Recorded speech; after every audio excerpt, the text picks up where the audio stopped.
Nell'ambito delle relative giornate dei rifugiati 2021, Acquarinto SAE ha organizzato una serie di eventi, tra questi uno anche nella nostra città di Agrigento, una mostra fotografica dal tema I colori del nero, curata da Alessandro Tredesco, che ha aperto i battenti nella giornata di ieri, 2 luglio, presso la chiesa San Pietro Spazio Temenos.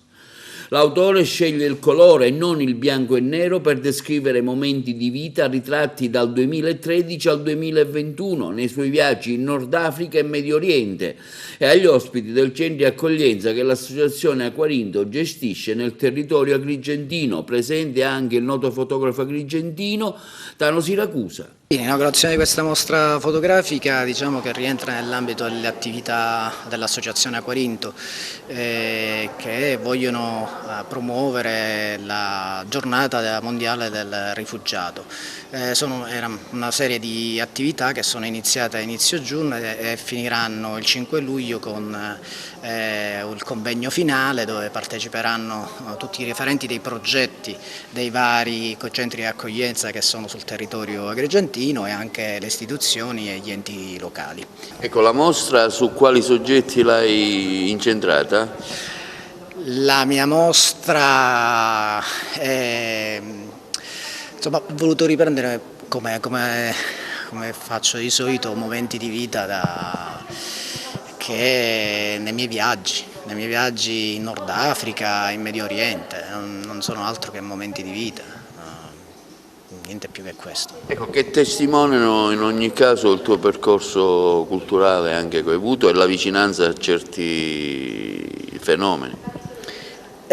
Sì, il mio percorso culturale, cioè, a me quello che attrae di più forse è un certo tipo di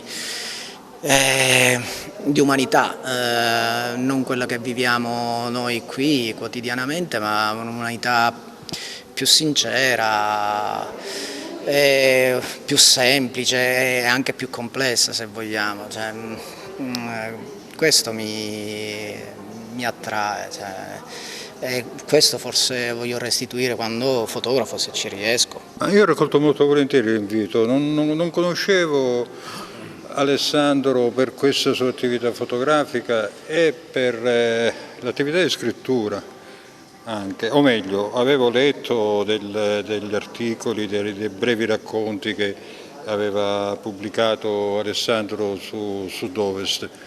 Mi erano molto piaciuti, racconti che ritrovo assieme a tanti altri nel libro che comprende anche alcune di queste fotografie, non tutte. Il libro si intitola Il viaggio di Mukhtar, storie di migranti raccolte da un insegnante di frontiera, e l'insegnante di frontiera è appunto Alessandro.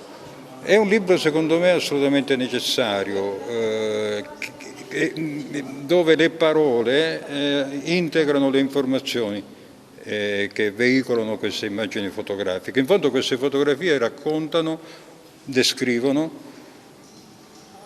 contesti che precedono e seguono il dramma dei viaggi. Il dramma dei viaggi che Alessandro racconta magnificamente, secondo me, con un linguaggio da reporter molto trasparente, molto funzionale, molto efficace, storie che non possono farci riflettere, storie che se lette e dovrebbero, secondo me, dovremmo farlo un po' tutti e farlo di più, se lette metterebbero fortemente in crisi l'atteggiamento di tanti, che è un atteggiamento di indifferenza o di rifiuto proprio di rapporto con questi ragazzi, con queste ragazze che sono protagonisti di vere odissee che racconta appunto Alessandro in questo magnifico libro.